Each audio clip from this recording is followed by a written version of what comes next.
पिछला हफ्ता भी इंडस्ट्रियल मेटल के नाम ही रहा। हमने देखा कि पिछले हफ्ते सभी इंडस्ट्रियल मेटल में तेजी देखने को मिली, जिसमें सिल्वर ने काफ़ी अच्छी रिटर्न दिखाई। सिल्वर अगर आप देखेंगे डोमेस्टिक मार्केट में करीबन 2,42,000 के आसपास के नए स्तर बनाते हुए दिखाई दिया।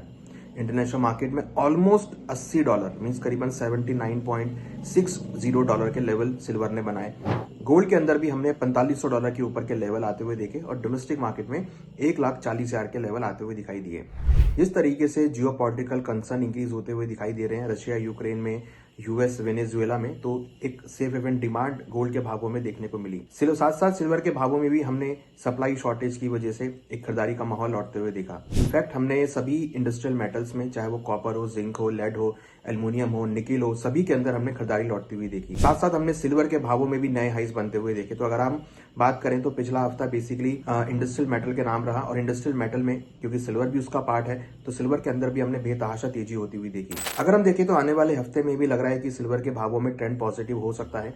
हालांकि क्रिसमस और न्यू ईयर की वजह से वॉल्यूम इंटरनेशनल मार्केट में कम देखने को मिल सकते हैं, मगर लग रहा है कि आने वाले दिनों में गोल्ड और सिल्वर के भावों में अगेन आपको तेजी का माहौल देखने को मिल सकता है। जिस तरीके से जियोपॉलिटिकल कंसर्न्स होते हुए दिख रहे हैं, जिस तरीके से डॉलर में वीकनेस कमजोर होती हुई दिख रही है, उसकी वजह से हमने खरीदारी का माहौल लौटते हुए देख रहे हैं। सेंट्रल बैंक की खरीदारी होती हुई दिख रही है। प्लस सिल्वर में अगर बात करें तो कई इकोनॉमीज सिल्वर को होल्ड करती हुई नजर आ रही हैं, सिल्वर में अपनी होल्डिंग बढ़ाती हुई नजर आ रही है, क्योंकि आगे सिल्वर का जो इंडस्ट्रियल यूसेज है, चाहे वो ईवीज में हो, चाहे वो एआई चिप्स में हो, चाहे वो मोबाइल्स में हो, चाहे वो इलेक्ट्रॉनिक्स में हो, सभी में सिल्वर का यूज होता हुआ दिखाई दे रहा है। तो इसकी वजह से हम देख रहे हैं कि सिल्वर का जो यूसेज है वो यहाँ पर बढ़ता हुआ नजर आ रहा है। इसकी वजह से इकोनॉमी सिल्वर को होल्ड करती हुई नजर आ रही है और उसकी वजह से हम सिल्वर के भावों में तेजी देख रहे हैं। अगर हम अगले हफ्ते की बात करें तो लग रहा है कि गोल्ड और सिल्वर के भावों में, बाकी मेटल्स के भावों में आपको तेजी का रुख देखने को मिल सकता है। गोल्ड में यहाँ अगर हम सपोर्ट की बात करें तो 1,32,000 महत्वपूर्ण सपोर्ट होगा, जो कि करीबन $4400 के आसपास रहेगा। रेजिस्टेंस की अगर बात करें तो करीबन 1,45,000, जो कि करीबन $4600 के आसपास रहेगा। तो अल्टीमेटली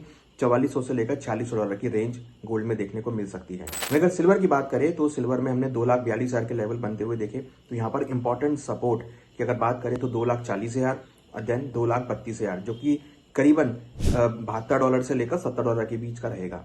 रेजिस्टेंस की अगर बात करें तो 2.5 लाख एक साइकोलॉजिकल लेवल है, जो कि करीबन $82 के आसपास के लेवल हो सकते हैं। कॉपर की अगर बात करें तो कॉपर में हमने एक शानदार तेजी आती हुई देखी। कॉपर करीबन फ्राइडे को अपर सर्किट में 9% के साथ बंद होता हुआ दिखाई दिया। करीबन 1280 के लेवल हमने कॉपर में आते हुए देखे। कॉपर में इंपॉर्टेंट सपोर्ट 1250 का रहेगा, रेजिस्टेंस 1320 का रहेगा। लग रहा है कि कॉपर में भी आने वाले दिनों में तेजी देखने को मिल सकती है। जिंक की अगर बात करें तो जिंक में भी हमने पॉजिटिव ट्रेंड आते हुए देखा। जिंक में सपोर्ट 295 रहेगा, रेजिस्टेंस करीबन 320 का रहेगा। एल्युमिनियम के अंदर भी हमने शानदार रिकवरी आती हुई देखी और एल्युमिनियम में भी लग रहा है कि पॉजिटिव ट्रेंड रहेगा। यहाँ पर सपोर्ट करीबन 290 का रहेगा, रेजिस्टेंस करीबन 310 का रहेगा। वहीं हमने देखा कि क्रूड और नेचुरल गैस के भावों में मिलाजुला कारोबार होता हुआ दिखाई दिया। तो लग रहा है कि नेचुरल गैस और क्रूड ऑयल में एक मिलाजुला कारोबार रहेगा, रेंज बाउंड मोमेंटम हो सकती है। गोल्ड सिल्वर के भावों में तेजी लग रही है और अगला हफ्ता भी लग रहा है कि पॉजिटिव ट्रेंड के साथ देखने को मिल सकता है। खरीदारी लौटती हुई दिखाई दे सकती है। फिजिकल मार्केट में शॉर्टेज की वजह से सिल्वर के भावों को सपोर्ट मिल सकता है।